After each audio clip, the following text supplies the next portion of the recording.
Mais ce faisant, elle est à nouveau submergée par l'assurance sans faille de Paul, et ils font à nouveau l'amour. Au début du film, nous voyons une femme, Connie, faire la vaisselle avec son enfant Charlie, allongé par terre en train de jouer. Edward, le père de Charlie et le mari de Connie, entrent dans la cuisine. Charlie se lève pour lui montrer le dernier tour qu'il a appris, qui consiste à faire du bruit avec ses aisselles, ce que Edward admire et le félicite. Apparemment, ils forment un couple assez normal et une famille normale. Mais leur vie prend un tournant lorsqu'un jour, Connie doit aller à une vente aux enchères pour obtenir un maillot pour Charlie car son anniversaire approche. Elle va chercher des choses pour lui, mais comme il fait mauvais temps, elle trouve difficile de marcher. Elle percute un homme charmant nommé Paul qui portait beaucoup de livres. Tous deux tombent par terre avec leurs affaires éparpillées, en particulier les affaires de Connie qui se sont dispersées partout. Après avoir récupéré leurs affaires respectives, elle demande à Paul s'il peut l'aider à trouver un taxi. Puis, voyant les genoux blessés de Connie, il lui propose de venir à son appartement pour qu'il puisse l'aider avec un pansement. En entrant dans l'appartement, elle est étonnée de voir qu'il est rempli de livres. Paul lui indique où se trouve la salle de bain et où trouver les pansements.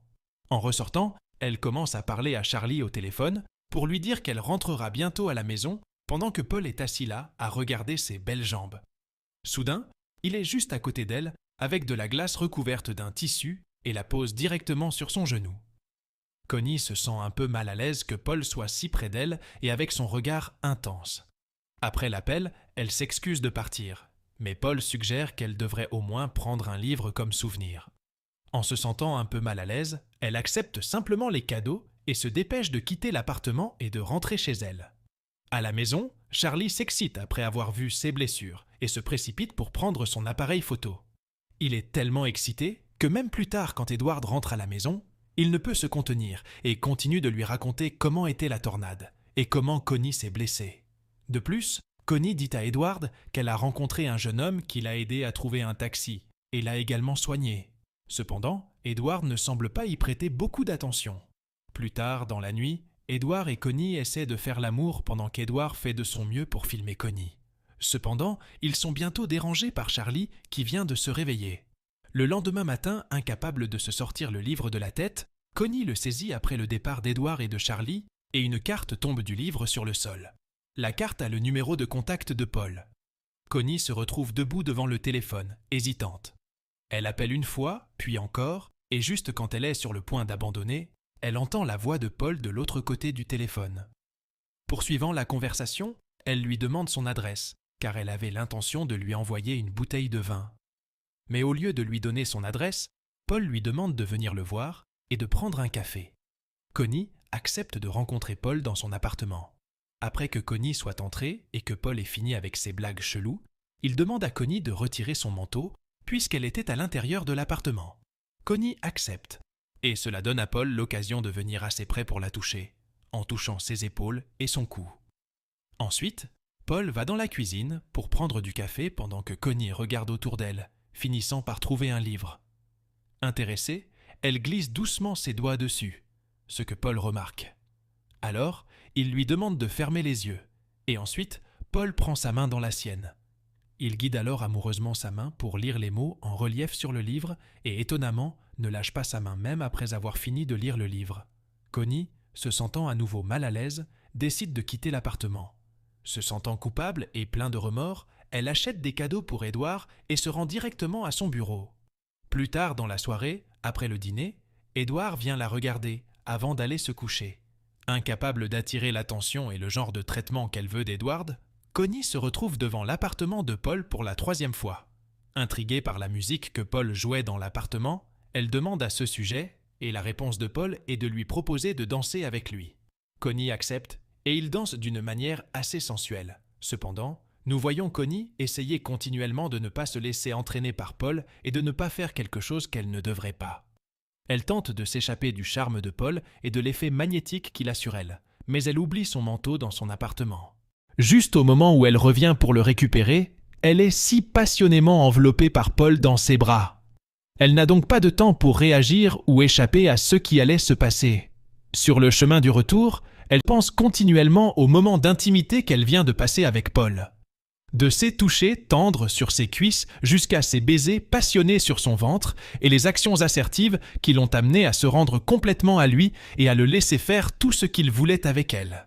Rempli par rien d'autre que des remords, il est difficile pour Connie de faire face aux pensées obsédantes de ses actions. Elle descend du train plus tôt qu'elle ne devrait. Plus tard, Paul rencontre un de ses amis sur le chemin du retour. Et c'est là qu'il apprend que Connie n'est pas allée à la vente aux enchères comme elle l'avait dit. Il est choqué par cette révélation. Plus tard, dans la soirée, Paul demande à Connie si elle l'aime, et Connie lui assure qu'elle l'aime. Cependant, au lieu de ne plus jamais reprendre contact avec Paul, nous voyons que Connie essaie maintenant d'équilibrer ses relations avec Paul et Edward en même temps. Elle s'amuse aussi bien avec Paul qu'avec Edward. Mais un jour, alors qu'elle déjeune avec Paul dans un restaurant, quelqu'un du lieu de travail d'Edward la voit. Plusieurs semaines passent, et Connie éprouve des difficultés à s'adonner à des activités sensuelles avec Edward, son esprit étant toujours tourné vers Paul. Lorsqu'Edward essaye de s'approcher d'elle pendant qu'elle prend un bain, elle ne le laisse pas faire ni avoir des rapports intimes avec elle. Edward commence à se méfier de ses activités et soupçonne qu'elle est sur quelque chose, car apparemment, elle s'achète de nouveaux vêtements, des talons hauts et va même régulièrement au salon de coiffure. Connie a poussé les choses avec Paul bien plus loin qu'elle n'aurait dû. Un jour, en se rendant à l'appartement de Paul, elle rencontre des amis. Incapable de leur dire non, elle accepte d'aller prendre un café avec elle et appelle Paul depuis le café pour lui dire où elle se trouve. Paul, au lieu de l'attendre à l'appartement, vient au café où il se livre secrètement à des ébats dans les toilettes. Elle revient ensuite vers ses amis et la discussion dévie sur le mariage, la famille et la tromperie. L'une de ses amies dit que la tromperie est la seule chose qu'elle regrette le plus. Nous apprenons ensuite qu'Edward a renvoyé l'homme qui a vu Connie avec Paul. Mais avant de quitter le lieu de travail, l'homme demande à Edward de garder un œil sur sa famille. Pendant ce temps, Connie est totalement perturbée et incapable de se concentrer sur ses tâches ménagères. Parfois, en faisant la cuisine, elle brûle les aliments ou oublie d'aller chercher Charlie à l'école. Tout cela rend Edward encore plus méfiant. Sachant que quelque chose ne va pas, Edward engage un détective pour la surveiller. Le détective capture tous les moments que Connie et Paul passent ensemble et à la fin, les remet à Edward en lui donnant l'adresse de Paul. Les choses ont totalement changé pour Connie. Elle ne cesse d'appeler Paul, mais il ne répond jamais. Incapable de se concentrer sur quoi que ce soit, elle le cherche partout et finit par l'apercevoir dans une librairie, jouer avec une autre femme. Elle le confronte, mais tout ce qu'il a à dire, c'est que la fille n'est que son amie. Connie en a assez, elle lui demande d'en finir et tente de quitter l'appartement. Mais ce faisant, elle est à nouveau submergée par l'assurance sans faille de Paul, et ils font à nouveau l'amour. Edward, désormais conscient de tout, ne peut s'empêcher de se rendre à l'appartement de Paul. Il hésite d'abord, puis se retrouve dans son appartement à lui parler. Edward cherche à obtenir des détails sur le temps qu'ils ont passé ensemble et sur ce qu'ils font tout le temps. Mais les réponses nonchalantes de Paul ne font qu'attiser sa colère. Tout est sous contrôle jusqu'à ce que Paul pose les yeux sur la boule de cristal qu'il a offerte à Connie. C'est alors qu'il perd le contrôle et finit par écraser la tête de Paul avec la boule de cristal. Paul gît sans vie devant lui. Edward réalise maintenant ce qu'il a fait, et en réfléchissant à sa prochaine étape, il entend le répondeur avec un message de Connie pour Paul. Elle exprime son désir de mettre fin à la relation avec lui car elle est fatiguée de ridiculiser sa famille. Bien qu'il soit trop tard maintenant, Edward supprime silencieusement le message de Connie. Il lutte avec le défi d'extraire le corps du bâtiment et de le mettre dans la voiture. Après avoir dissimulé le corps dans le coffre de sa voiture, il se dépêche de se nettoyer et se précipite pour assister à la performance théâtrale de Charlie. Plus tard, au milieu de la nuit, il se rend dans un site d'élimination des déchets pour enterrer le corps, effaçant toute trace de son implication. Les jours passent normalement jusqu'à ce qu'un jour la police arrive à leur maison, et Connie découvre la disparition de Paul et son précédent mariage. Réalisant qu'elle a été dupée par Paul, elle nie toute implication ou contact avec lui. Plus tard, la famille se rassemble pour le dîner, mais un courant sous-jacent de tension persiste. Après quelques jours, le corps de Paul est découvert dans la décharge, et cela amène la police à rendre visite à Connie à nouveau. Choquée par la nouvelle de sa mort, Connie essaie de rester calme et nie toujours tout contact avec lui.